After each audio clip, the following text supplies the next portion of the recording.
Hello everyone, आज चाहिँ मैले चट्ट कपाल पनि काटेको छु। सो आज चाहिँ हामी फल सिलिङ पनि लाउँदैछौँ। यहाँ देख्न सक्नुहुन्छ, यो चाहिँ हाम्रो पर्वत सरको कोठा हो, पर्वत सरको घर हो।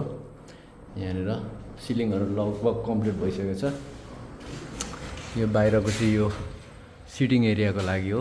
यो सिटिङ एरियाको चाहिँ टक्क बोर्डर तानेर चारपाटे सबैतिर, अनि त्यहाँदेखि उता भनेको चाहिँ किचन हुन्छ। यहाँ टिभी क्याबिनेट बस्छ पर्वत सरको प्लानिङ अनुसार। अनि यहाँ किचन भइगयो र यता बाहिर बरन्डामा पनि हालेको छ। यहाँ चाहिँ माथि कहिलेकाहीँ छिर्नुको लागि एउटा ठाउँ पनि राखिएको छ।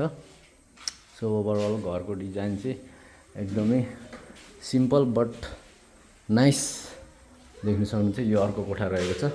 अनि पल्लाहरू पनि एकदम घरको चाहिँ जस झ्याल चाहिँ दामी लाउनु भएको छ क्या पर्वत सरले। सरक लामो लामो 5 को हाइटको। अब यता लम्बाइ ज्यादा नभए पनि अगाडिको पल्लाको डिजाइन पनि एकदम दामी छ। बाहिरबाट चाहिँ एकदमै दामी म्याच हान्छ। अनि यहाँ देख्न सक्नुहुन्छ, यो सिटिङ एरियाको लागि हो। यहाँ 2टा पल्ला रहेको छ। यता बरन्डामा पनि हामीले हालिसकेको छौँ। अनि यहाँ झ्यालहरू राख्नुभएको छ। जस दामी बनाउनु भएको छ।